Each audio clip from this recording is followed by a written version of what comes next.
ഓസ്ട്രേലിയയിലെ ഭീകരാക്രമണത്തിന്റെ പശ്ചാത്തലത്തിൽ പ്രധാനമന്ത്രി ആന്റണി ആൽബനീസ് പുതിയ നിയമ നടപടികൾക്ക് തുടക്കം കുറിച്ചു. രാജ്യത്തുടനീളം ശക്തമായ പോലീസ് പെട്രോളിംഗും തിരച്ചിലുകളും നടക്കുന്നുണ്ട്. സിഡ്നിയിലെ ബോണ്ടായി ബീച്ചിലെ ഭീകര ആക്രമണം കഴിഞ്ഞ് 4 നാൾ പിന്നിട്ടിട്ടും അതിനോടനുബന്ധിച്ചുള്ള വാർത്തകൾക്കും വിവാദങ്ങൾക്കുമാണ് ഇപ്പോഴും ഓസ്ട്രേലിയൻ മാധ്യമങ്ങളിൽ പ്രാമുഖ്യം.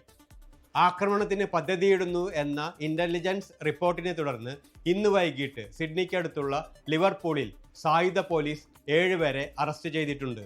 എന്നാൽ ഇവർക്ക് ബോണ്ടായി ബീച്ചിലെ ആക്രമണവുമായി ബന്ധമില്ലെന്നാണ് പോലീസ് റിപ്പോർട്ട്.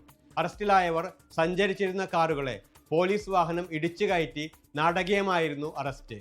അതേസമയം ഭീകര ആക്രമണത്തിൽ പരിക്കേറ്റ് ആശുപത്രിയിൽ ചികിത്സയിലുള്ള 5 പേരുടെയും നില ഗുരുതരമായി തന്നെ തുടരുന്നു. പ്രതിപക്ഷത്തിന്റെ സമ്മർദ്ദത്തിന്റെയും യഹൂദ കമ്മ്യൂണിറ്റിയുടെ കടുത്ത അമർഷത്വത്തിന്റെയും പശ്ചാത്തലത്തിൽ ഓസ്ട്രേലിയൻ പ്രധാനമന്ത്രി തുടർ നടപടികൾ പെട്ടെന്നാക്കി.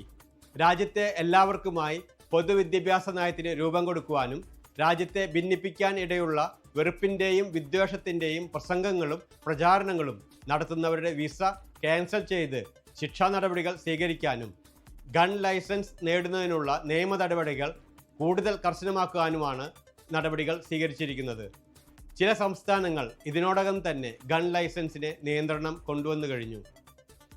ഭീകര ആക്രമണവുമായി ബന്ധപ്പെട്ട് നടത്തുന്ന പോലീസ് അന്വേഷണങ്ങൾക്ക് ഇന്ത്യൻ പോലീസിന്റെയും ഫിലിപ്പൈൻസ് പോലീസിന്റെയും സമ്പൂർണ്ണ സഹകരണം ലഭിക്കുന്നുണ്ടെന്ന് പോലീസ് അറിയിച്ചു.